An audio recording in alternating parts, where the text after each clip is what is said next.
right, and welcome to the Courtenay Turner Podcast. I'm your host, Courtenay, and I'm super passionate about moving and thinking. On this show, we are going to dive into all things health, fitness, personal development, lifestyle, and political sociocultural. I've always been fascinated by people, and I love learning from the experiences and stories of others. This has been a treat for me, and I hope this is enjoyable and useful for you. As always, if you have any questions, comments, or any way that I can make this a better experience for you, please don't hesitate to reach out. Welcome to the Courtenay Turner Podcast. I am back here today with Erin Baker, who is a dietitian and research scientist from the Diet Science Revolution. We did a podcast several weeks ago, so you should go check that out if you haven't already. Hear all about his story, and there were just so many incredible knowledge bombs dropped there. So really long episode. I think we went 2 hours, right? So yeah, 2 hours. Yeah, so it's really packed with a lot of information, and I'm so grateful that you wanted to come back today because I really want to dive into, and I know we were talking a little bit before we got on here that you're going to go deeper than we had initially planned, which is awesome because I love the deep dive, but I really want to tie some of the connections between Big Pharma and Big Food. I think that that's something that more people are becoming aware of. And I think it's really imperative that people be really clued into what's going on there and how they're connected and what people can do to take, ownership of their own health. So thanks for having me again. I mean, I love being here. Really appreciate it. So basically these two things, Big Pharma and Big Agro, are really just microcosms of a bigger picture. And to really go back and figure out when it all began, and it probably even goes farther back than this, but I think the real start would be around 1809. And there's a guy named Nathaniel Mayer Rothschild. Now everybody is pretty familiar with who the Rothschilds are and understand that they are pretty much at the near the top of the banking cartels and all that different stuff. So in 1815, they had the Battle of Waterloo, and Nathan Rothschild was a gold dealer, and he was into textiles and finance and things like that. And he ended up moving to London and was like heavily into the London Stock Exchange. So when they had the Battle of Waterloo in 1815, he had his men send word back to London that they had been defeated by Napoleon. Sorry. And actually that was false information. So that was basically the beginning stages of, on a global scale type false flag. And that caused the London Stock Exchange to plummet near to zero. And he was able to come in with all his gold money and buy up a really huge portion of the London Stock Exchange. So that's how I'm just sorry to interrupt you, but so you say it's a false flag. So what actually happened? What actually happened is Napoleon actually defeated in the Battle of Waterloo. So since London thought, it's over at this point, Napoleon had won, all stocks took a nosedive.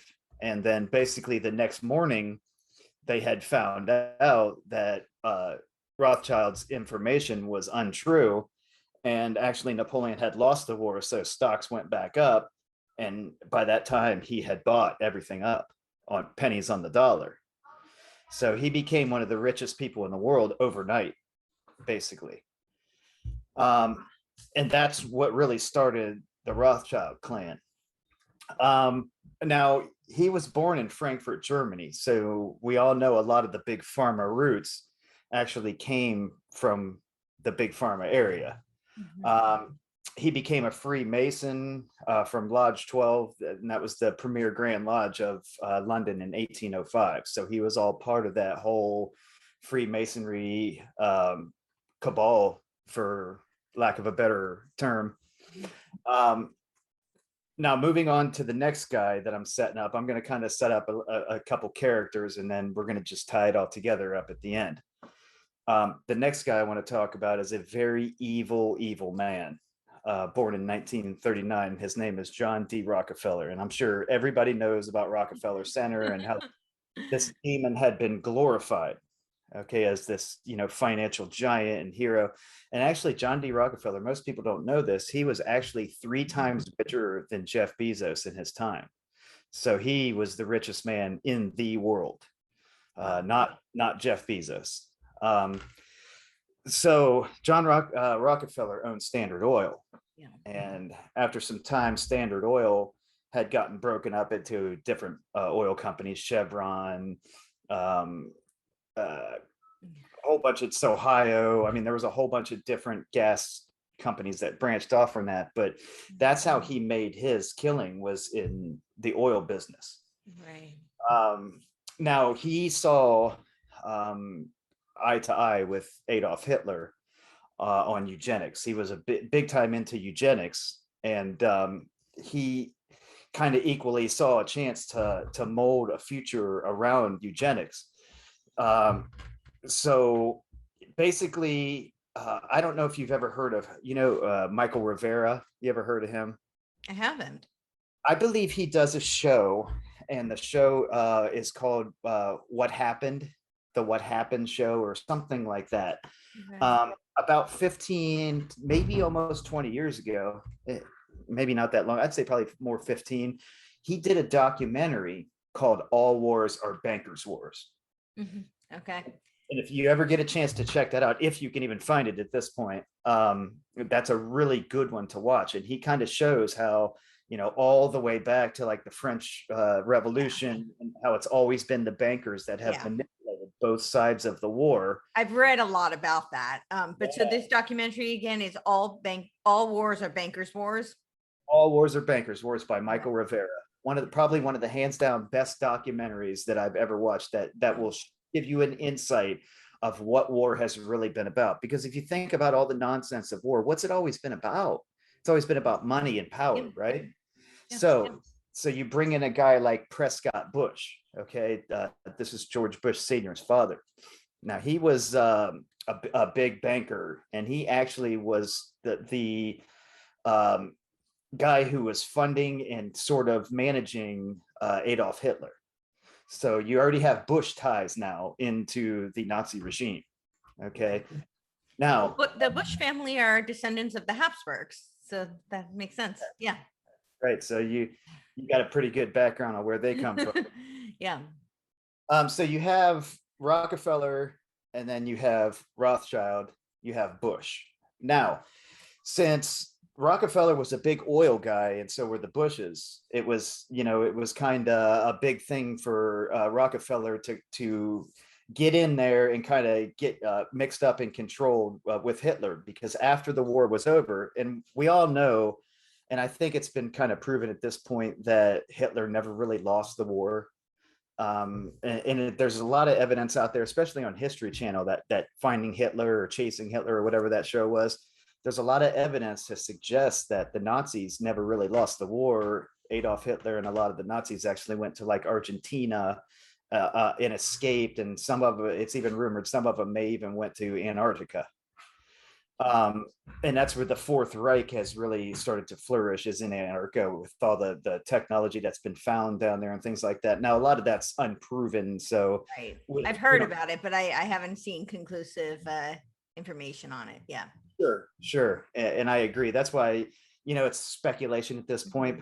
But I think there is quite a bit of evidence to show that they were in Argentina, and Hitler actually survived the war and did not commit suicide. Now, there was an operation called Operation Paperclip, okay? And I'm sure you've heard of that, or you're familiar with that. And basically, the Rockefellers and Rothschilds and all these rats that were all part of this global cabal that was coming about from all these banker supergiants, they brought about 2,000 scientists that were part of the Nazi regime and brought them to America and assimilated them. And basically to make a long story short, the Fourth Reich became America, basically, under the regime of these people. And some of these people, their identities were hidden. They were inserted into the medical community, the aerospace community, uh, name it. I mean, they infiltrated us, and like some of them like had high positions and high clearances in like Q clearance, Department of Energy. You have Werner von Braun. I mean, you have people that worked directly under and were loved and cherished by people like Himmler, and you know, experimenting on people through eugenics and medicine and all these different things. So this is something that Rockefeller really embraced by bringing all these scientists over here. Now he arranged the defection of these 2,000 scientists, and he then used his money. Remember, he's 3 times richer than Jeff Bezos. So he then at that point, so he was a pauper. Yeah. He used his money at that point to basically buy out the American media.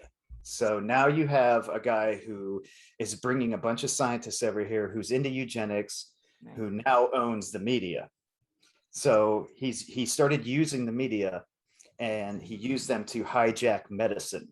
And basically, he discovered that petroleum could be used to manufacture drugs. And that's where some of the beginning drugs really came from, was lots of technology came out of World War II that went into the food industry, that came from petroleum. And, you know, him being the big oil giant that he was, that just spelled profit for him. So these petroleum-based drugs, which we're still using to this day, he discovered over some time. Now, he was brutal the way that he did this takeover.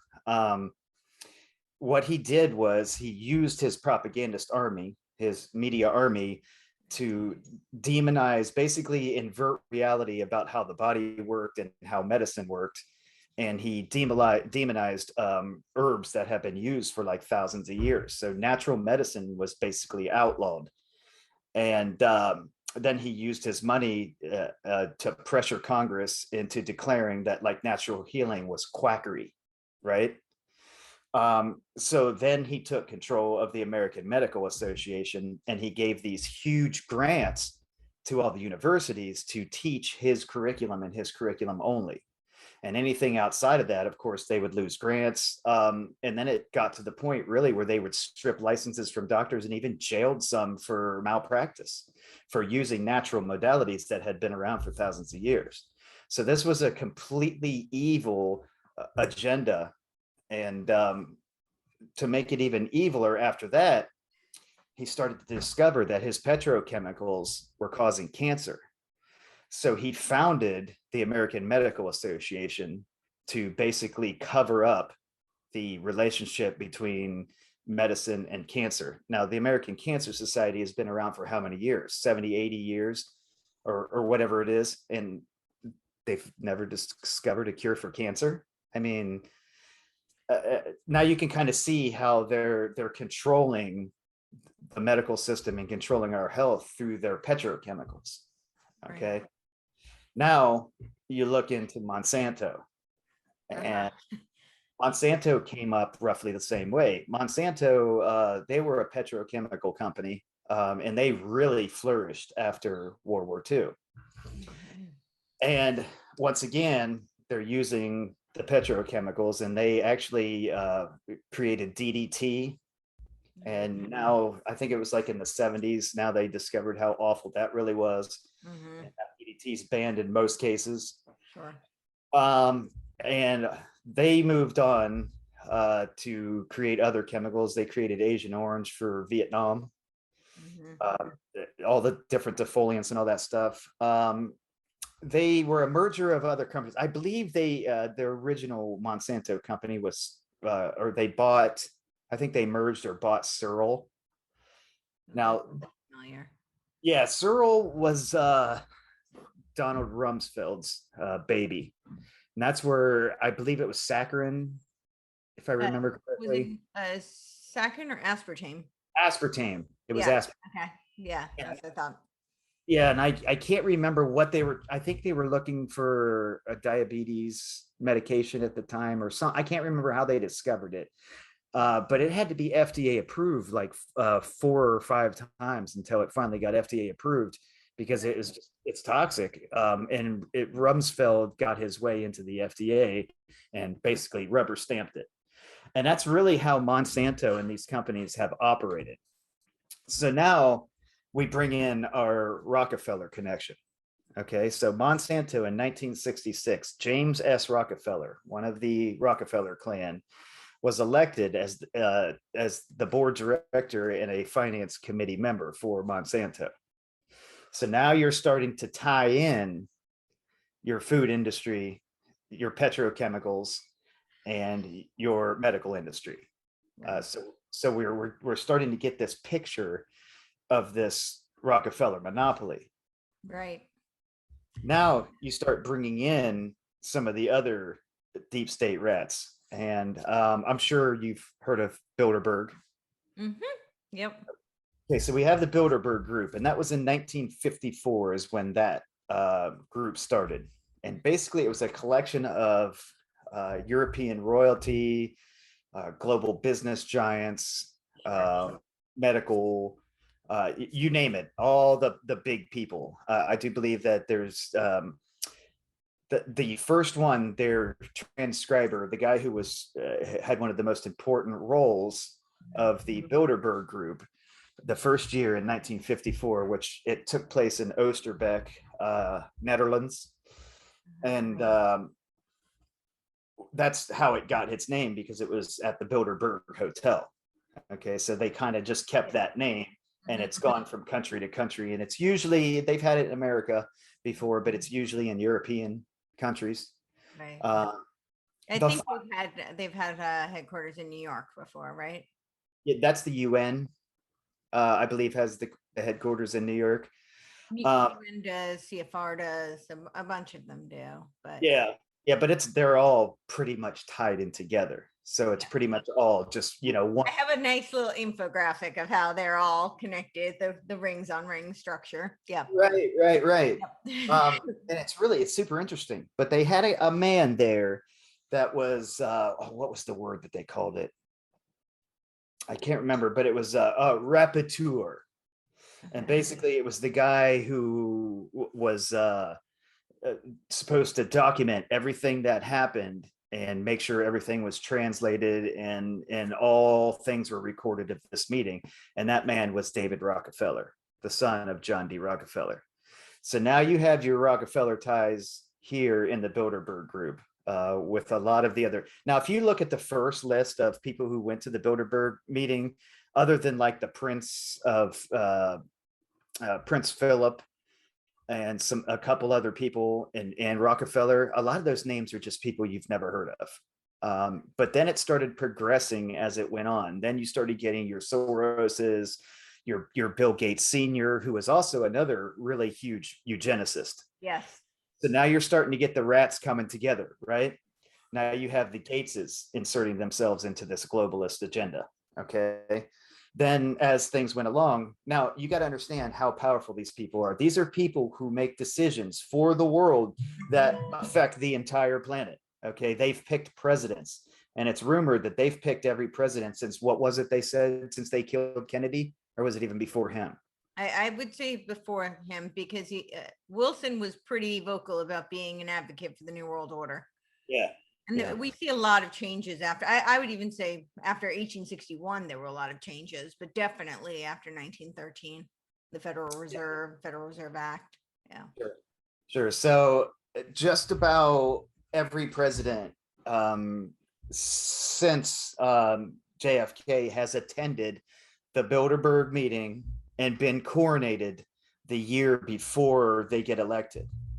And everything went awry in 2016 when Hillary Clinton snuck away and went to the Bilderberg meeting, was coronated as the next queen, and then unexpectedly got her face wiped up across the map by Donald Trump. So that was the first time since the 60s that those people that have been feeding into this big, huge Bilderberg trough were not able to pick the president of the United States. So now that you know that the media is controlled by these families, there's what is it, like 5 families now that own the media, all of it. Is it 5 or 6? Yeah, it's pretty somewhere sure around there. 5. 5, okay. So you have these, it's still these globalists, these UN/Bilderberg globalists still to this day own the media, and that does include Fox News, as much as I hate to say that. Yeah, no, it does. But Rupert Murdoch is one of the 5 families that owns Fox News, and he was a giant, I think it was like $14 million contributor to Hillary Clinton's campaign. Yep. So when I say all media, I mean all media, mainstream. Yeah. So now they still have that power to manipulate us, right? So now getting back to like Monsanto. So Monsanto, a lot of these, this now we've already discussed this. We kind of went over it in the last episode about how there's been this merger now between Bayer and Monsanto. Yep. So now it's just the Bayer company. Now Monsanto still dabbles in like petrochemicals and things like that. Their biggest thing is Roundup, which I am vehemently against, because it has a huge impact on the human physiology. And just for people who don't know, Roundup is like the brand term for glyphosate. Glyphosate. What glyphosate does in the body is basically you have a amino acid glycine that kind of bonds your bones together, and glyphosate is actually replaces glycine. And I think we talked about it before, about how the bones kept breaking on the horses at the Santa Anita Raceway. And a doctor tried to tell the doctor at the track that it was all the glyphosate that they spray around all the Roundup that they use. And the doctor shut him down before he even got a chance to get it out and said, "Don't give me that glyphosate crap." So he didn't even say it right. But so Monsanto and Big Pharma had gotten to him and told him, shut it. Right. And there ended up being like a trainer that took the fall. I think he was suspended for, training practices or something stupid like that because of this, so many horses breaking their legs. When really Monsanto is liable for that. So we know that there's this marriage now. But there always has been. It was just never out in the open. And, we've already seen like the Rockefeller influences on that.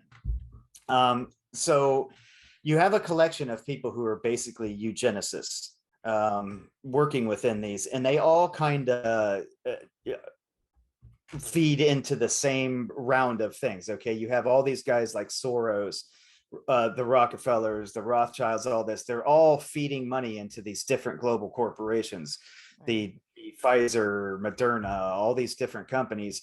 And when you put it all together, you and follow the money, you can kind of see how they're tying it all together. So Bill Maher, I think I might have mentioned this last time we talked, but he said something glorious one time. And I know that he's not somebody I really watch all the time, because I'll be honest with you, I don't really like him most of the time. Because there's probably some pretty deviant things that he's been into that, well, that's for another day. Right. But when he's on, he's spot on. So yeah. Weirdly enough, he's been very on lately, like calling out Democrats and all this different stuff, telling them that their wokeness is destroying everything. And it's just weird. I mean, I wonder who flipped him. But this was a while ago. And basically he said that there's no, these people were arguing on his show, and he stops and screams and yells at him and says, "Just stop. Look, here's the bottom line. There's no money in a healthy individual. Okay. And there's no money in a dead person. Okay. The money is right in the middle. And if you can keep them fat and sick, for as long as you can, you'll get rich off of them." And that's basically kind of the philosophy that these eugenicists follow. Now, I know everybody's, heard of the Georgia Guidestones. Maybe not everybody. I'm familiar, but right. So the Georgia Guidestones were these stones that showed up. I think, what was it, like the 80s? They showed up in this little town in Georgia. It's a little county. And it was by a guy named R.C. Christian, who you ever heard of Bishop Larry Gators? Mm-hmm. Love Larry Gators. He is so awesome. He actually exposed who actually was the real R.C. Christian, and it was actually a black man, and his name was R.C. something, and I can't remember right off the top of my head what the name was, but he was a globalist, and basically he was giving out the globalist roadmap to the future, and basically it was saying that, we need to have a set of laws that everybody follows, that the world follows, and we need peace and harmony and all these different things. And then you get to the bottom, and the last thing it says is keep world population under 500 million in perpetual balance with nature. So you're looking at what, 7.5, 8, almost 9 billion people on this planet now. So you're talking about wiping out over 90% of the population to get to your goal. Now, keep in mind that these things are huge granite stones. I mean, they're giant. This is like, they call it the Georgia Stonehenge, right? Yeah. And do we know why they thought 500 million? Like, why that number? I don't know why they came up with that number. I really don't. But it's odd. I guess they all got together and said, okay, so if we want to control every single person on this planet, what's the threshold? Right. People, you have to understand, these people have so much money that they can buy into anything they want. And all they spend their money on is think tanks.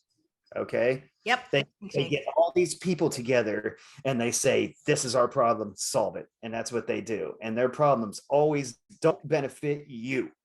Okay. So what's the means to an end? And this is kind of where we'll wrap the conclusion for now. But basically, Monsanto goes on to and they're one of the dirtiest companies ever. They're basically taking over the food supply, and they're perverting God's creations. Okay. Right. And I know we kind of discussed last time what genetically modified foods were. Sure.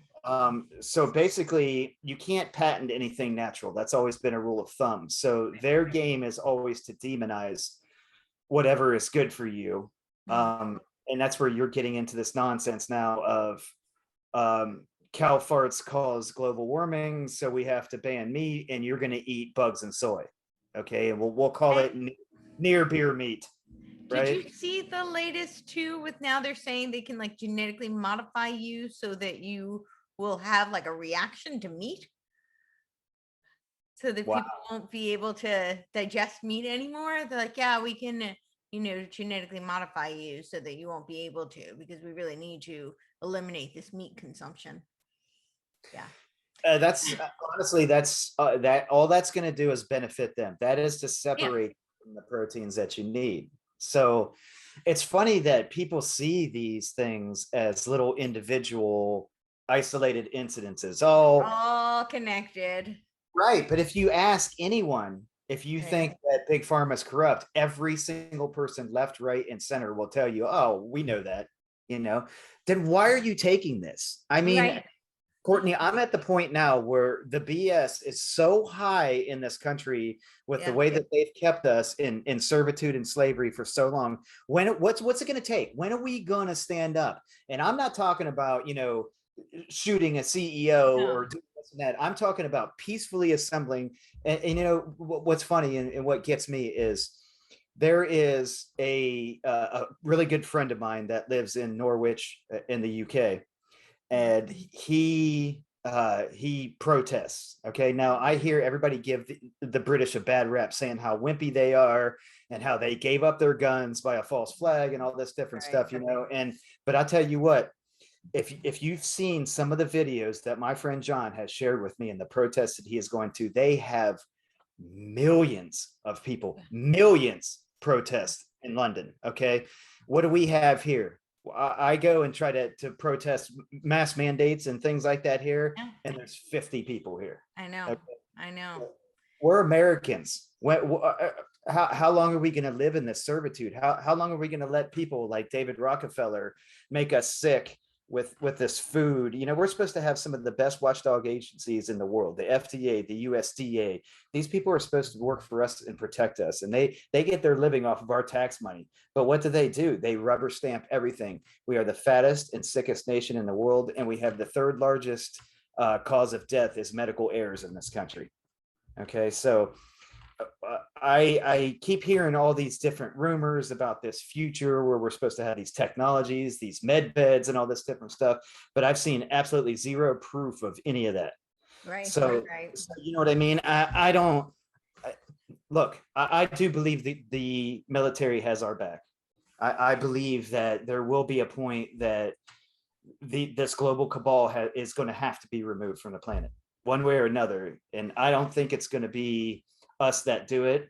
I believe it will be world militaries that are going to do this, but they need our support. They're not going to do it. So you know what? The beatings will continue until morale improves, and that's one of my favorite sayings. And that's really what it is. Until we start showing that we want to change the world, that we want to stand up, that we want to not be slaves to these globalist rats anymore, they're not going to back us. They're not going to back us. Well, I see it a little bit differently. That's a really interesting theory, and that might be how it turns out. But I think, you know, as human beings, I think it's pretty, we can all pretty much agree they have a transhuman agenda.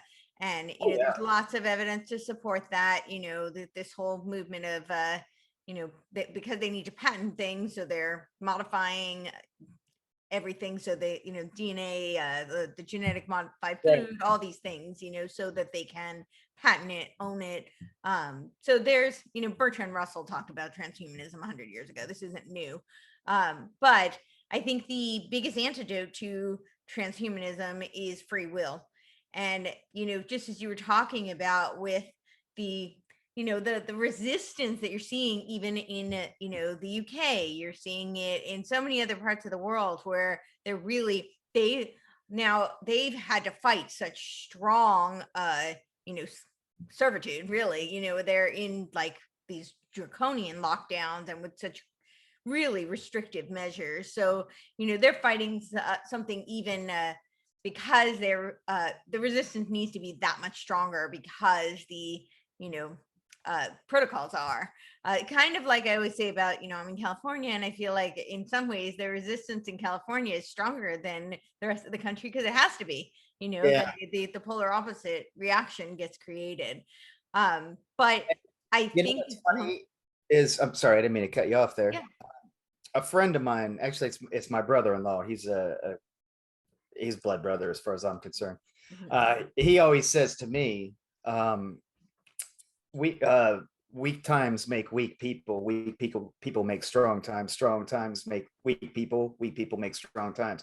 You see what I'm saying? It comes around, pendulum that swings. Exactly. We've had it so easy for so long at this country, and I have seen the most adamant people literally go from I'm never going to get that in my arm ever to, oh, well, they just threatened my job. Yeah. Like literally in 2 weeks time, just literally like that. And or go ahead. Yeah. So that brings me to the point that I was getting at, I was alluding to, is that I think that the biggest antidote is free will. So the more that we accept the servitude, or, you know, it really is for slavery, you know, that's how I see it. You know, all of these socialistic, communistic subversions, it's a form of slavery.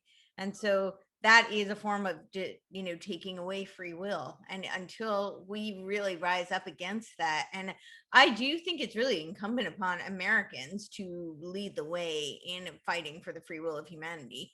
I agree. Look at critical race theory, for example. Okay, all this is, and it's funny because I want to say the left. It's mostly the lefts that are the front men for it, but we know that both parties are involved in this whole globalist scheme of things. Sure. A lot of them are bought and paid for by China and things like that. I always say that I think it's through the ideology of the left is aligned with the globalist agenda, but there are certainly the establishment people on the right who go along and advance the agenda. Yeah. Right.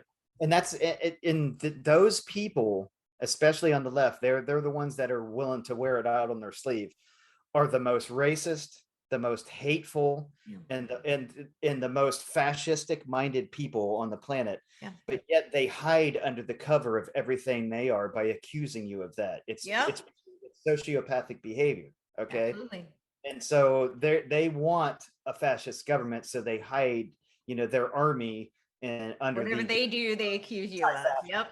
Yes. So Trump's the fascist, right? Mm-hmm. When really they're the ones that are fascists. So you have to I think people need to understand who these people are, and I do believe that there has been an awakening of a lot of people, but see, I'm starting to see, and I do agree with you, although I do agree with you with the free will factor of it. Mm-hmm. That's kind of what they want, though. They want this separation of vax versus anti-vax, science versus anti-science. Sure, yeah, the polarity, right? Divide and conquer. Yeah.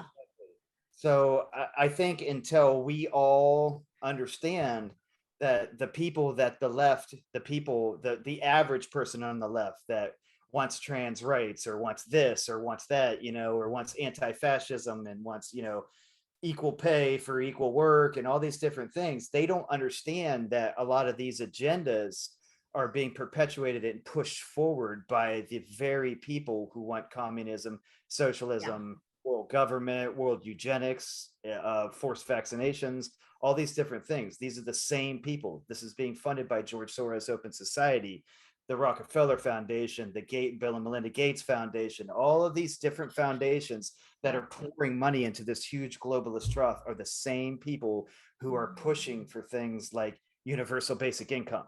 Okay, that's servitude. And the funny thing about critical race theory is that it really makes the black person the victim and the white person the oppressor. Okay. Of course. Just another iteration of critical theory and of the Marxist, Hegelian dialectic, oppressor versus oppressor.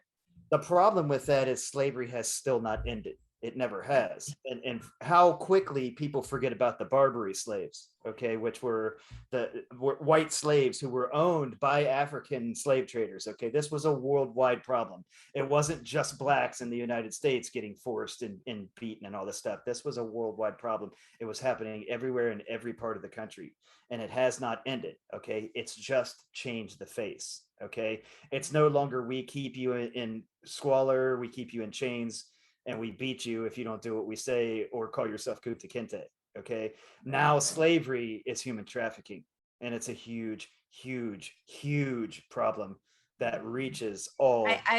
I don't dispute that that's a huge problem, but I actually think there's so many forms of slavery going on. The fact that we're kept in this system that is rigged on so many levels. We just talked about the big pharma, the big food industry, the big farming industry, the banking industry, all of these different, the educational system. They're keeping us enslaved on so many fronts. But yes, the human trafficking is a huge, and apparently we're one of the most highest revenue of human trafficking in the world.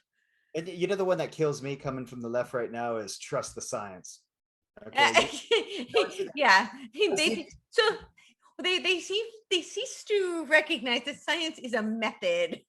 Right. It's not a religion. It's not scientism or scientistology or whatever they want to call it. It's a process. And that's the other. I'm on a mission to, they distort words so much. I'm on a mission to reclaim, the actual meaning of the word conspiracy theory. Nice. The CIA weaponized it in 1967 to avoid any investigation into the Warren Commission. And they have hijacked the term and, vilified people for putting forth theories. That's science, whether it be social science, whether it be hard science. You have to have a theory. Now, that theory should be founded in research. It should be a well-founded conjecture, but, it doesn't come out of thin air. But if you don't first put forth a theory, you can't test it. You can't prove anything. Absolutely. The biggest thing that you should ever run from, it's funny because you see these signs here in Ohio, especially if you're down near OSU campus, you'll see the signs and it'll have a bunch of different lines and it'll say like LGBT rights now, BLM, trust the science. And it's like all these different things, but I'm going, so when people are trying to show you and tell you things about, Veyer's injuries and things like that, and they're going, oh no, trust the science. Bitch, you don't trust the science. You trust the television. Okay? Yeah, right. Or you trust Fauci. Didn't he say he is the science? And that's funny. It's funny that you should mention Fauci. Let me show you something here that I found that I think is quite interesting. So I was looking, for pictures to show on this. And basically there's this, okay? And hopefully you can see it on my laptop here. Okay. Yes. So you can see all these Gates Senior, Soros. Yeah. I can't see the faces of some of the others, but I see those. Oh, Rockefeller. Yeah. Fauci. Yep. Okay. So you have Bill Gates Senior, Soros, Rockefeller, Ted Turner, Barbara Walters. Like you have all of these deep state rats that get together with each other and pat themselves on the back for their philanthropy. Philanthropy is a fancy word for money laundering. Yeah. Okay? Nope. That's what Bill Gates Senior is best known for. He's known for his philanthropy, okay? But in all reality, what he's known for is eugenics and money laundering and funding globalist organizations, okay? And the crap apple didn't fall too far from the crap tree when it came to his son, Bill, who shares his philosophy in eugenics and is also another major shareholder in Monsanto Corporation. At least he was. I'm not sure where he stands since the Bayer merger. However, speaking of Bill Gates, his start, they like to make you believe that Bill Gates grew, was this nerdy college kid that dropped out of college. Right. It's just the same as Mark Zuckerberg, starting Facebook from his college dorm. We know this is complete nonsense. These are CIA organizations, okay, these are front people, okay? Bill Gates is a front person. Mark Zuckerberg is a front person, okay? And Bill Gates didn't start Microsoft. I mean, he wasn't a software guy. He bought a company. Yeah, exactly. So where did IBM come from? Okay. Weren't they involved with Germany and World War II? World War II. Yeah. Right, Nazi Germany. Okay, so Bill Gates Senior basically acquired IBM through Operation Paperclip, and that information was eventually handed down to his son Bill, who started Microsoft, or was at least given all the stuff to start Microsoft. So now we see another cog in this huge wheel of the marriage between Big Pharma and Big Food. And remember, Bill Gates and Jeff Bezos own 2% of the planet. Okay, you can actually see the farmland, the swath of farmland in the United States that Bill Gates has bought for farming. You can see from space. Okay, it's that big. It's insane. Yeah. So, what's and their practices are just so dirty. They'll contaminate a field with their GMO seeds, and then they'll show up to the farmer and they'll give them an option. We sue you into oblivion and you'll never make money again because you have our patented crops on your organic property. So your choices are this: hand over your farm now, we fight this out in court, or you now become a Monsanto grower. And they have to buy these Terminator seeds every year and spend all this money. And a lot of these farms go belly up. And when they end up going belly up, here comes their savior. Bill will buy them out.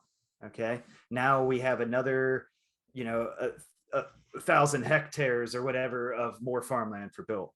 and that's how they've been doing it for a long time. It's dirty. They have lots of lawyers, judges, and everything paid off. So these farmers, they don't ever stand a chance in court, and they lose everything that they've ever worked for that's been handed down from them. So it's evil what they're doing. Yeah. They need to control it all. There's like, I think it was 8 different planks of the Communist Manifesto that they needed to control to control a society. And that's basically food, medicine, education, political realm, banking. And there's just this, and if you follow the money in each one of these little sectors, it all comes back to the same set of rats every time. The Bushes, the Warburgs, the Rockefellers, the Morgans, the Rothschilds, the Rockefellers. I mean, it's the Gateses, and then you add your nouveau people into that, the Clintons, the Obamas, all of these different people who embezzled all this money out of our government through speeches and book deals and all this lobbying money and all this stuff.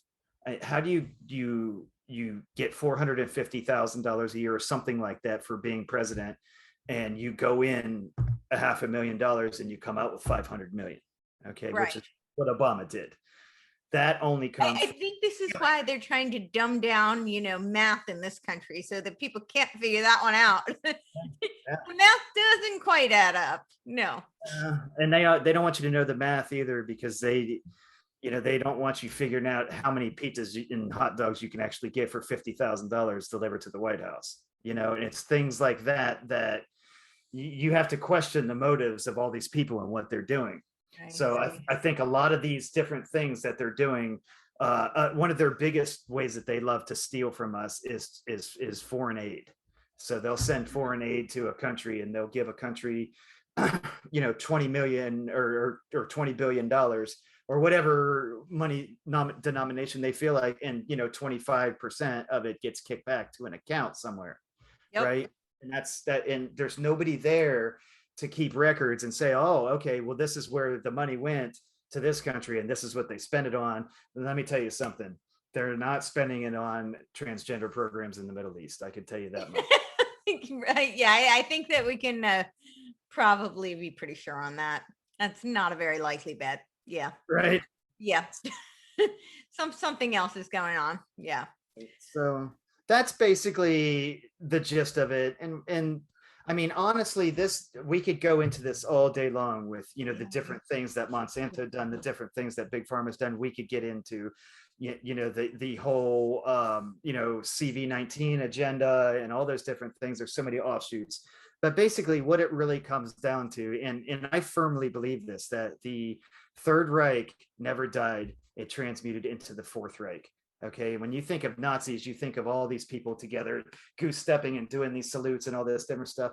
Really, that was just the front. Okay, that was the show that they put on for us to see, to understand what fascism really is.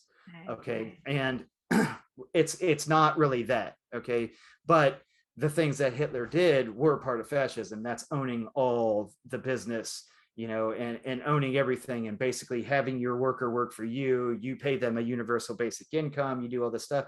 But see, when you give that much power to government, that's a death sentence, okay? Because when you hand the government a hammer, everything is going to turn into a nail, okay? So when they're giving you your pay, here, we're going to give you this every month, and you be a good little citizen, because if you don't, you're not going to get your check anymore, okay? So that's kind of, and I don't know if you know about this, but that I think it was Marcus Wolf, who was a Nazi, was actually a security specialist, I believe he was, for Hitler. He actually invented was consulted to create the NSA spying systems that we have now. Okay, and a part of that whole system was to be integrated into it through LifeLog, which eventually became Facebook, was to basically use a social credit score system. And that was going to be all part of bringing in this whole new world order. Okay, China seems to be the communist experimental grounds for everything. Okay, they were experiment for the CV, they were experiment for the vaccines, they were experiment for communism. Okay, because communism never died. It just left Russia, it was booted out of Russia and moved to China. Okay, so that became their new base of operations. And I do think that China is a tool. They're a pawn. Oh, there's no doubt. Yeah, no doubt about it.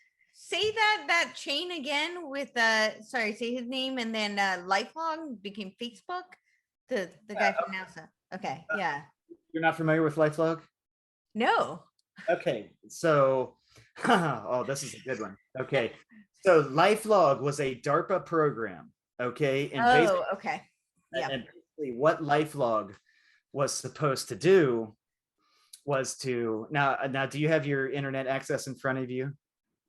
I could pull up internet access. Sure.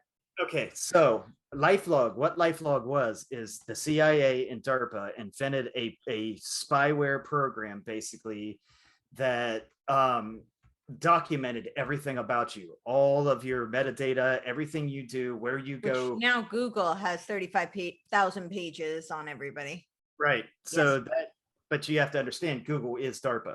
Okay. Right. It's all, when you Google, the first thing comes up, LifeLog, DARPA program. Yeah. Okay. Now, what happened with LifeLog is it went to the Supreme Court basically, and the court told them that you can't do this. You're collecting people's information, and that's against their right to privacy, according to the Constitution. So they told them that they had to shut it down. Now, here's what I want you to do. Okay. Type in what was the date of the shutdown of LifeLog? Okay.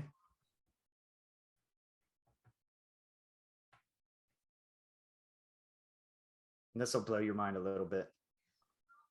Okay. It says, when did LifeLog go offline? I think it says 15 years ago. Was it 2004? Okay, it was like April something 2004 was the date. I'm trying to find it. It says in mid 2003, the U.S. Defense Advanced Research Project Agency launched in a bit. Oh wait, sorry. So you got, let's see here. Shutdown date of LifeLog. Yeah. Okay. Shutdown date of LifeLog was February 2004, and I believe it was like February 14th. I think was the exact day. But basically, the court said you can't do this. You're invading people's privacy, so you need to shut down. Right. So now look up the date of Facebook when Facebook went online. And to save you some time, the date of it going online will be February 14th, 2004. Okay. So what they did was, instead of shutting down LifeLog, they changed the name to Facebook, and now they promoted it so you give your information voluntarily. It's February 4th, 2004. 4th, that's it, February 4th. So, right. So February 4th, 2004 is when LifeLog shut down. And Facebook started on February 4th, 2004. Okay. So Mark Zuckerberg did not hang out with the Winklevoss twins in his dorm and figure out, this whole social network by himself. Okay. That nerd is not smart enough to do that. I'm sorry. I don't mean to be so brash, but that's just the truth. Okay. He's a Rockefeller. Okay. And he was given this program by DARPA and told to be the face man of basically LifeLog, and that's what Facebook is. But the thing is LifeLog never really stopped, because they still collect your data whether you have a Facebook account or not. Of course. So they're still doing the same things. All they did was just change the image. And of course, with all the billions of dollars that has generated and all the revenue stream and all this different stuff, they can just pay whoever they want for people to turn a blind eye. So it goes on. Okay, this has been going on for 17 years now. And nothing's changed. Okay, so that's pretty stunning, isn't it? Yeah, I'm a little enthusiastic. Yeah, that's not common for me. But are you familiar with where you said Google is at our program as well? Where do they tie into this then? Because I know Google has 35,000 pages worth on each person, whether they use Google or not, basically. So DARPA things and so DARPA they were behind all the MK Ultra experiments and all the I know about those. Right. So they're just another arm of the UN UNESCO globalist organization, basically. Now, here's something that'll blow your mind a little bit, because we already kind of breezed over the whole transhumanism agenda. Yeah. Well, Google was actually owned by an umbrella corporation called Alphabet, basically. So when you look up, who owns Google, it's not going to tell you DARPA owns them, but what it right, would, right. right, They show all their hands, yeah. right. Oh, we're DARPA, thank you. No, but basically they're owned by a corporation, an umbrella corporation called Alphabet. Their CEO, I have seen that, yes. yeah, back in the lockdowns, I did a lot of research on the Alphabet organization and Google, so yeah. Yeah, Eric Schmidt was their CEO. And shortly after Trump was elected, he had resigned. But he had written books, multiple books on transhumanism, and how basically, I believe it was the book Transhumanism, if I remember correctly. Basically, he said, original title. Yeah, that tells you what it is. Good. I'm sorry, I'm not Eric Schmidt. This was Ray Kurzweil. Okay, okay, that makes sense. Okay, Kurzweil. He's been on my topics of conversation a lot this week, so that's funny. Okay. I don't know why I do it, but I always confuse those two. But Eric Schmidt was a big rat too. But anyway, I kind of confused my people there. I was thinking of the other guy. Ray Kurzweil wrote tons of books on transhumanism, and in his book, one of the quotes that he made was, "I don't believe in God." He's an atheist, but he says, "I don't believe in God, but when I merge my brain with machines and become superhuman, I will become the first God." Yep. And that is exactly what they're looking to do. Yep, that is their goal. Whether they achieve it or not, many of them have talked about this. This is not this isn't a theory. I don't know if they can do it, but it'll happen. But lots of people have said they want to. So we have evidence of that, the intention. Sure. So there's a couple books that you should read. There's a globalist rat, and he was the one of the Rockefeller guys and in part of this whole global cabal. He was actually the Secretary of State under Jimmy Carter, and his name is Zbigniew Brzezinski. Yes. His daughter is actually Mika Brzezinski from Mika and Joe, MSNBC. And he was, I believe it was the Council on Foreign Relations. He was and another UN an astounding percentage of our Senate is CFR. Yeah. They do have headquarters. I believe it is New York City. I'm pretty sure they're the most visible arm of the whole rings on rings global elite structure. Absolutely. And there was actually an old Cheers episode where I think it was Norm. I'm not sure. I wasn't really an avid watcher of that, but he had this buddy, and he was trying to tell him about the Council on Foreign Relations and how their ultimate goal. This was like an episode from like the 80s, and he was talking about how their final goal was world government, and they wanted to eliminate the population. And like literally, they were like making fun of him, calling him this crazy conspiracy theory. You might be able to find the old Cheers episode but basically it was a truth bomb right in plain sight about what their plans were and what they were doing, and they dropped it right on public television. And Hollywood does foreshadow. Yeah. So there you go. They drop seeds all the time for us. So Zbigniew Brzezinski wrote a few books, and I read a couple of them when I was 18. Wow. Yeah, there was one of them was between two worlds, the Technotronic era, or between two ages, the Technotronic era, or something like that. Okay. I can't remember the exact title, but it's basically about how they were going to merge with machines, and how they wanted to use socialism to bring in communism, to bring in a techno oligarchy, basically is techno-fascist. Technocracy. Yeah, a technocracy. That was the word I was looking for. Technocracy. Another book of his, the same guy, Zbigniew. I kind of think we're in it. I think we're in the technocracy age, but yeah. It's here. That's what this whole mRNA is about. This is prepping your genes for the machines, basically, using the nanofibers, the hydrogel, the spike protein, and all this different stuff, right? So kind of what I think as well. And I've written several articles on this stuff, and it's pretty. It doesn't look good. It looks pretty sinister. So yeah. Look at Brzezinski's book, The Grand Chessboard. That's really his book where he tells, and this book was never supposed to be released. This was a manuscript for all of his globalist buddies, and he was putting it all together and say, yeah, this is our plan right here, and put it out there, and somebody released it to the public. And I actually believe, I know I at one time, probably about 5 years ago, I was able to find it again to reference some stuff, and I got it like free on PDF. Wow. How did you stumble upon this at 18? I have a friend named Matt Manring, and he's a bit older than me. He's in his 60s now, but I grew up with this guy, and he was a very, very intellectual, very smart guy. He'll tell you this. He was kind of a nerd growing up, and but once he got older and wiser, he's actually probably one of the smartest people I've ever met in my life. He has, and he'll tell you, my brain is chock full of just absolute useless knowledge. And it is, but it's great. I've learned so much. I love that. That's awesome. Yeah, he turned me on to this kind of stuff. Another really good book that I recommend is a guy named Gary Allen. He wrote a book called None Dare Call It Conspiracy.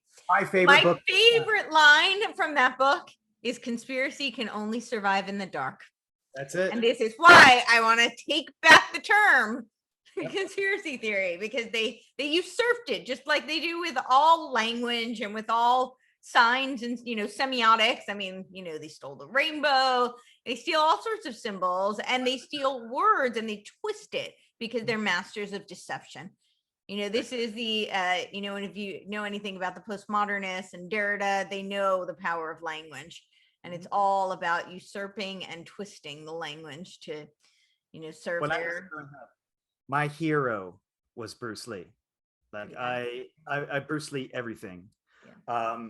He once had a saying, and he said that you should never, ever, even in a joking manner, ever talk negative about yourself, because your body feels the energy of the words and doesn't understand context or doesn't understand, right?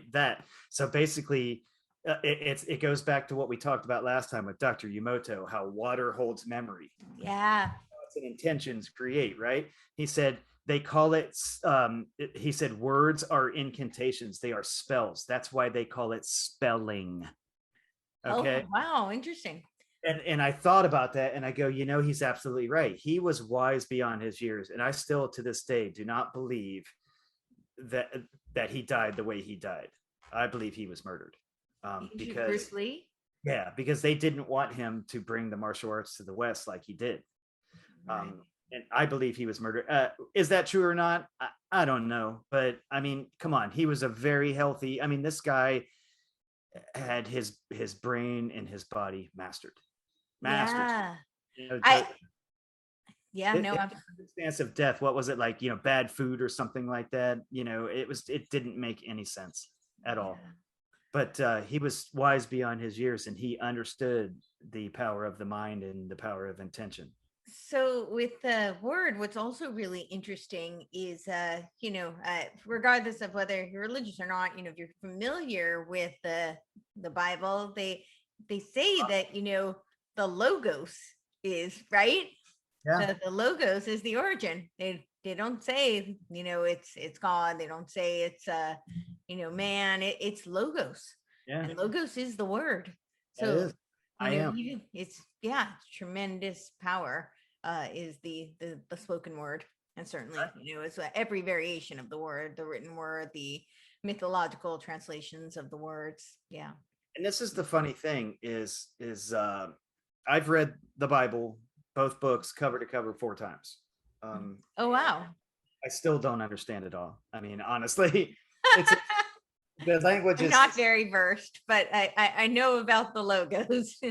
Right. So it can be interpreted many ways. But one thing that I do believe is like many things, yes. we've been convinced by very powerful and very evil people that we're powerless. And I don't believe we are powerless at all. So when you read, quotes from the Bible that say, put on the full armor of God, that's not just a saying. I mean, that's really what they say, my believers, no harm can befall them. You know what I mean? These are not just words. These are things that if you believe, you can manifest. And I believe that's what we have been convinced, that we don't have any power to do anything, that everything just kind of happens on a whim. Yet you have all these people that are part of this global cabal on the other side that are warlocks. They are warlocks. They use spells, incantations, and gaslighting on us all the time to brainwash an entire society. They spent millions of dollars, lots of drugs, and a lot of time using people in MK Ultra to figure out what makes a human tick, where we come from, what happens, what is beyond the veil, basically. And they figured it all out. The only thing that they have not been able to figure out, no matter how hard they try, is how to crush the human soul. Yep. And this is what I say. The reason I feel pretty confident, like I feel like I have some hope that humanity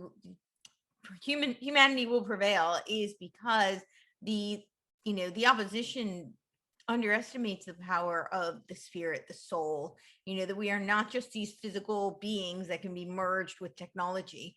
There is a spiritual component to humanity. And I think that that's the wild card that they're not quite, I think they're going to come to find out that they don't know how to deal with that. They can't contend with it. And I do think that human beings can be very powerful. And I agree with you. We are being constantly told, and I think it is by design, that we are powerless. And I want to see more people harness their own power, It's funny that you say that, because I'm looking right now at the ultimate power. This is a person who probably should have never even been born. Oh, thank you. Look how fabulous and beautiful you are now. So thank you. You got it all, girl. But anyhow, that's basically the gist of everything. Is we're really far more powerful than we've ever imagined. And I was gonna say something and make a point, but I can't remember what it was now. What was it? Well, anyhow, you'd said something that made me think of something. But basically, we have to get to a point now. I remember what I was going to say. I found this guy. I have this friend on Facebook now. I've been friends with him for years. Yes, I do use the enemy's platform. Yeah. That's where the battle lines are. I mean, really, that's where the battle lines are. I've tried to use other platforms and move to like Gab and different things like that. And that's just not where the people are. Right. So I had a guy that was in like more of a spiritual sided group that I'm in, who I became friends with. And he's a nice guy, but he says to me as a matter of fact, last night, I'm putting out my normal posts, showing people corruption or showing people this and that. Right. And because this is the role that I have chosen to take in. Okay. I'm my job as a light worker basically is to shine light on the dark and show people. I want to be the person, who I don't really care for fame. I don't care about any of that stuff. But if I have one person tell me that, hey, you made a difference in my life because I was prepared, because I knew what was happening, and I was able to change this or fix my life or make my life better, then my job is done. And that's kind of the role that I've taken. You can't move forward unless you know where you're coming from. And that's the problem with our society right now, is everybody wants to believe that everything is puppy dogs and rainbows. Okay. But it's not. There's some very evil people that have had their noose around our necks for a very, very long time. And the only way that we're ever going to be able to remove that noose from around our necks is to understand what's going on and say no. That's all we have to do. We don't have to get violent. We don't have to start a civil war. We don't have to show up on politicians' doorsteps, bashing their windows in. All we have to do is stand up and say, no, I'm not doing this. So this guy that I'm friends with put a comment on one of my posts, and he said, man, it must suck to be that miserable all the time. And I said to him, I'm actually a very happy person. That's what I was thinking. I'm like, that's interesting. I don't think if he was miserable at all. But I explained to him, I said, look, we all have our roles to play in this. Your role to play in this is to give positive vibration, Don. You tell people all the time, that raising your vibration, learning, believing in yourself, self-help, Tony Robbins type stuff, which is great. And by the way, I absolutely love everything about that man, Tony Robbins. Just his attitude, the way he looks at life and all that. But basically, that's Don's role. That's the role that he chose to take. That's not my role. Okay. Right. I like to help people with that, make them understand that their electrical nature and how to self-help and all that stuff. But my job has been the truth teller. And I have him, I used to have people all the time tell me that I'm a crazy conspiracy theorist, tinfoil hat, all these different things. That seems to have completely reversed now. I have a inbox full every single day. What's going on? What's next? What's behind this? Why is this happening? And it's like, now the people who thought I was crazy are now the people that are coming to me asking me what's going on. Right. And I think that's where we're heading. It's funny that some of the most asleep people that I've ever known had no idea, about 9/11, had no idea about any of these things. And suddenly one day sent me a message saying, man, I just love your post. Why is this happening? And then before you know it, they know just as much as me, and they're putting all this and that's totally. That's what it's all about. This is called the Great Awakening for a reason. Yeah. Okay. I think that is really the silver lining. Yeah. And we may be in this 10 years. We don't know. We really don't know what's going to happen. I would like to believe that this is going to be cleaned up by August, like Mike Lindell says, and all this different stuff. But I think we're in a very vulnerable and dangerous time right now, because when you back, a dangerous animal into a corner, what do you think he's going to do? Cower down and let you rub his belly? No. We're in prime. And, I think the other component of it is that while that would be very nice and all, and obviously we want to see justice and election integrity restored, or at least some vindication, but the answer is never been in any one man or plan. So the answer isn't just having Trump come back into office in August. That's not the answer. This, as you just outlined for us, is so much deeper, and the web is so much more intricate than that. So we have many battles, fronts to contend with, and many fronts to fight. So I think people need to start to recognize that and not keep. Part of the problem is that people have been asleep, and they've been deferring all of their power to the president's not supposed to be a king. That I think that's part of why people did like Trump. He was a populist. That's what they saw him as, for the people. So it's not his job to come in and save us all. And as much as I hate what has happened, I think the silver lining is that some people are seeing that, and they are seeing what is really happening. And some people are starting to recognize where their power is, and not just, their power, their responsibility. All politics are local. People need to start getting more active on, the smallest localist place they possibly can, and make a difference. And I think, like some of the work that you're doing with people, in terms of nutrition and health, is take power over yourself. That start with the individual. That's a really great place to start. I think Jordan Peterson says, like, make your bed. What's funny is one of my favorite quotes ever was by Gandhi, and he said, if you want to make change in the world, you have to start with yourself. Yeah. And that's basically where change starts. You can't wait around for Big Pharma to give you the pill to make you feel better. That's never going to come. It's never going to come. That is not profitable for them. Okay. Because if you take the pill one time and you feel really good and you're healed forever, well, then they just, you don't need them. One-time customer. That's it. So my bottom line is really this. These people depend, and they absolutely, the absolute number one crutch that these people lean on is fear. Yep. Yeah, without a doubt, fear. And that's how they do it. I mean, I'm still Columbus, Ohio. We've gotten rid of all our mandates here. There's no more COVID restrictions. We are fully open and all this. Good. But I am still seeing people with those damn face diapers in the store everywhere, all over the place here. And I just don't understand how you can live in that much fear. Right. Okay. So we have to, and it's funny. It's like I've had friends tell me I'm not getting it. I'm not getting it. I know. And then the one minute there's even a remote inclination that they could lose their lifestyle, they fold it like a cheap tent. And that's the problem is this whole For fear. those of you who are listening, not watching, he's talking about, the injections that are currently being offered. Yeah. Right. So my thing is you're not going to have your lifestyle if you don't stand up. Okay. And that's the thing is it's cowering down to power has never done anything but perpetuate more power. Okay. If you want to keep your lifestyle that you have now, you have to stop being afraid to speak out.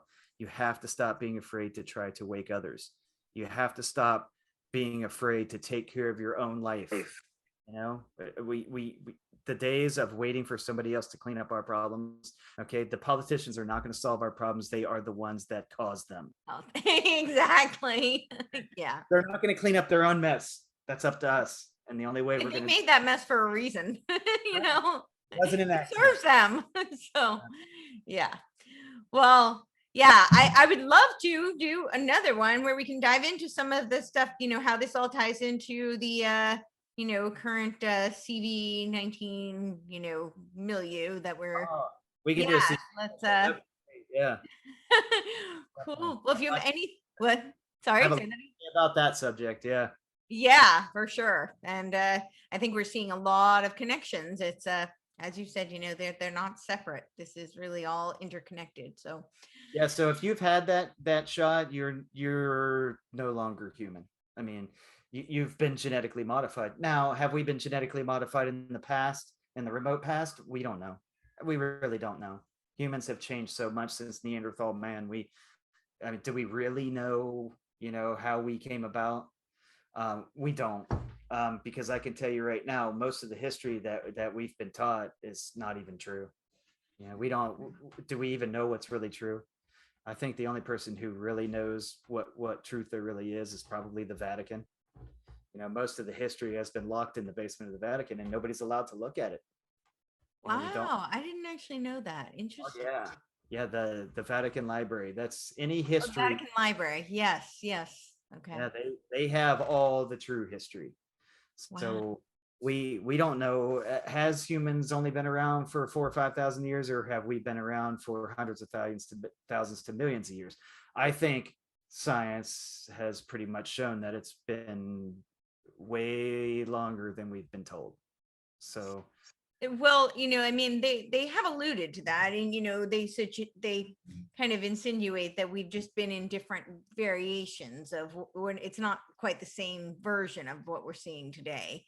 Right. But I'm no paleontologist. I'm no history guy when it comes to where we came from. That's not really my wheelhouse. Right. The archaeology and anthropology, sure, yeah. Right. It's no wonder we have people who believe that the earth is flat, though, because we've never been given any truth. How do we even really know? I mean, Jesus, let's just look at NASA, who was infiltrated by Nazis who created the V2 rocket, basically.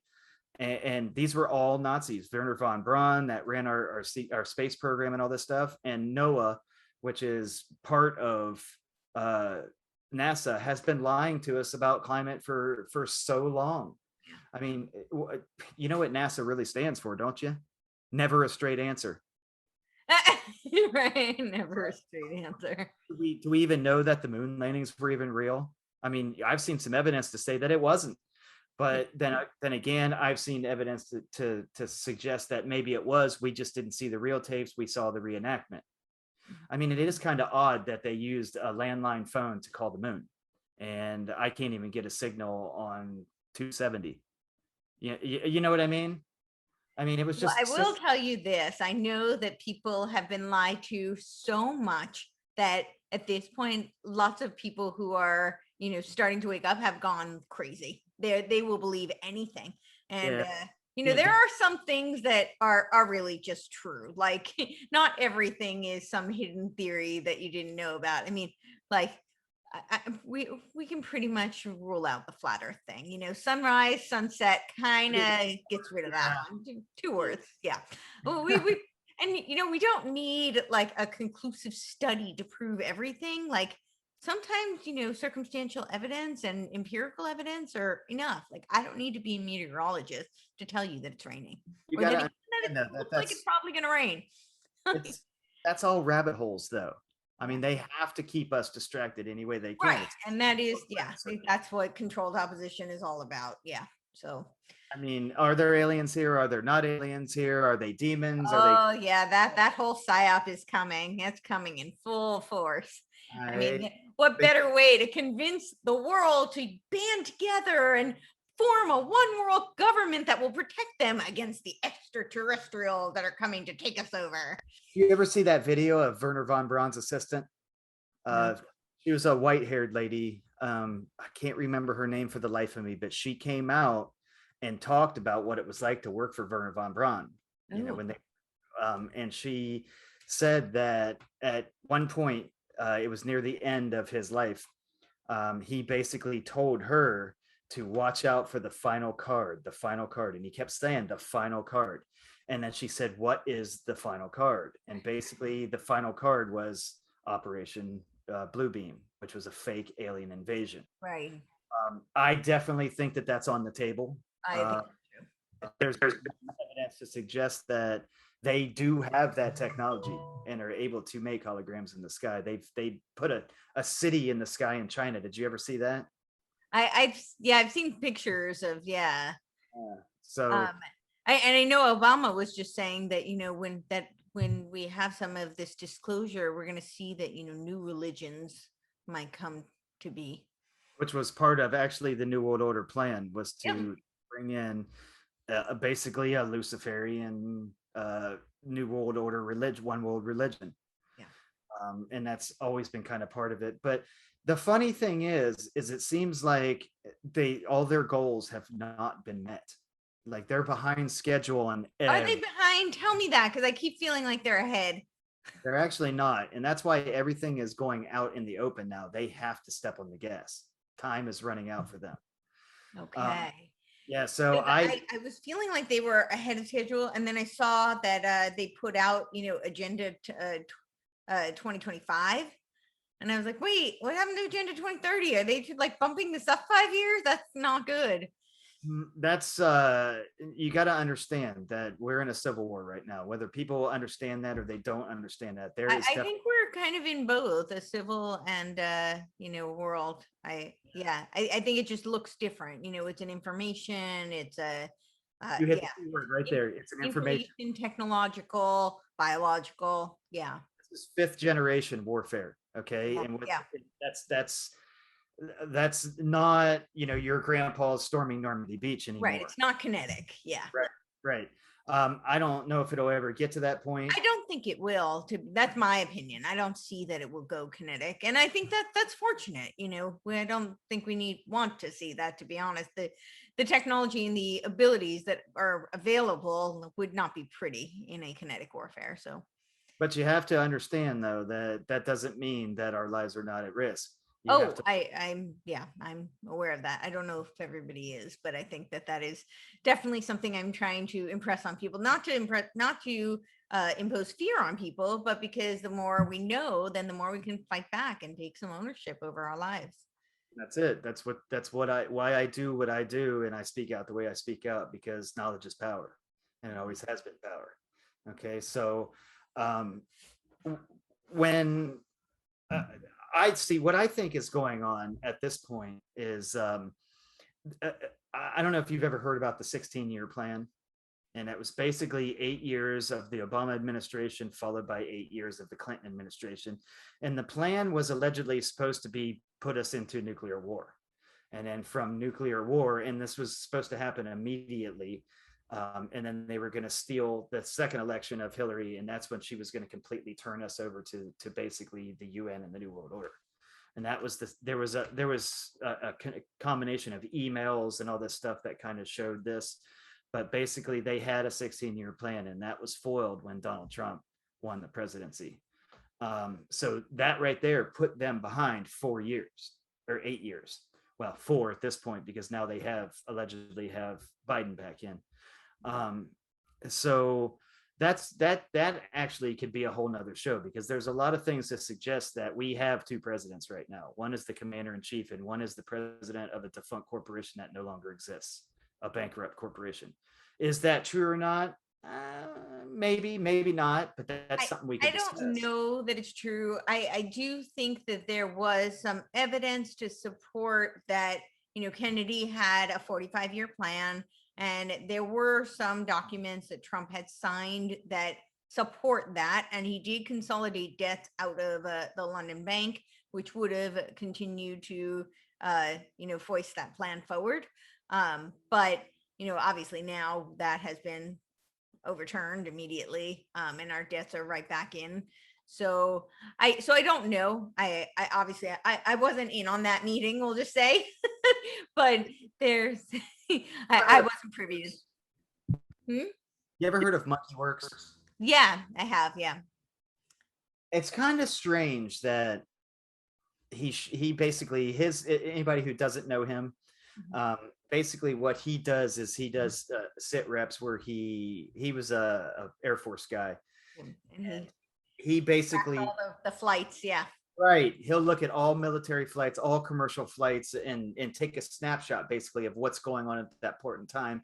He's been watching, planes going from Guantanamo Bay back to the United States and different things, and been documenting and trafficking, or, watching all the traffic of what's going on and documenting. And every single time now, it's known fact, and it is customary for when anytime Air Force One is not a plane. Okay. Air Force One is a designation that is given to the president of the United States. Okay. And there are many planes that are Air Force One, right? He gets on, the president of the United States, if he gets on a puddle jumping Cessna, that designation will be made Air Force AF1. Okay. And it will show on the map AF1. That lets you know that the president is flying. Every single flight since Joe has been president says NA. There is no Air Force One after his designation. Okay. It says NA. Okay. Not available. There has never been one time where he has flown yet, and he flies daily, where it says Air Force One. Now, the other day, Joe was somewhere, a meeting somewhere, or doing a speech somewhere, or doing something. And in the middle of that, a plane took off with the designation Air Force One without Joe on it. So my question is, who was on that plane? Monkey Works would contend Donald Trump was on that plane. Is that true or not? He doesn't know, and he's not making that assumption, but I can tell you without a single doubt, Joe was not on that plane. So who got the Air Force One designation? Wow. Kind of some strange happenings going there. So well, we're definitely in unprecedented times. That's unquestionable. But, we know that it's very unprecedented. Yeah. Well, we can. Sorry, go on. Same with Kamala. She doesn't get the designations that she should get either. So very, very strange happenings going on. So who knows what's really going on? I think only time's going to tell. So. Right. Of course. Yeah, but that's, we'll hopefully time will tell. Hopefully it won't all get, swept under the rug and kept from us. Hopefully we will get to see more. Well, all we can do is just keep fighting, people like me and you, and try to wake as many people up as we can, and that's all we can do. Exactly. Well, I definitely want you to come back, and we'll talk about all of those things, and certainly, bring it up to what's happening today. But if there's any kind of closing things you want to say, and tell everybody where they can find you and all that good stuff. So basically, I'm just going to reiterate the same thing I said: is don't live in fear. Live life on your terms. Help others out. When you see somebody who needs help, give them help. Now, there's just too much hatred, too much separation, too much fear going on in the world. I think what these people fear more than anything is for us to unite, all of us, gay, straight, black, white, Cuban, Asian, it doesn't matter. The minute that we understand that there's a very powerful force that wants to dominate, control, and put all of us into servitude for eternity. And the only thing that's going to stop it is for us to unite. I mean, that's the message that we have to put out there, and it has to be peaceful. We can't do this violently. So that's the best thing that I can say. Now, as far as me, I definitely I approve that message. Sorry, go on. Thank you. I offer holistic health services, and that includes diet, and you know, my philosophy, mind, body, and spirit. My goal is to get people off of their medications and eating healthy, getting their body down to a good BMI, and it's all about lifestyle change. I'm not a person who puts you on a diet. I'm a person who will teach you how to change your lifestyle so you can be the best you can be and not let these people win, because everything that they have control of, air, food, water, it's all poisoned. Okay. We're bathed in poison, EMF radiation, poisons, toxins, fluoride, all that's different stuff that they put on us. The only way you're going to be able to survive that their plans for us for the future is to use your common sense, take care of yourself, and care about yourself. That's where it starts, right here, number one. And absolutely.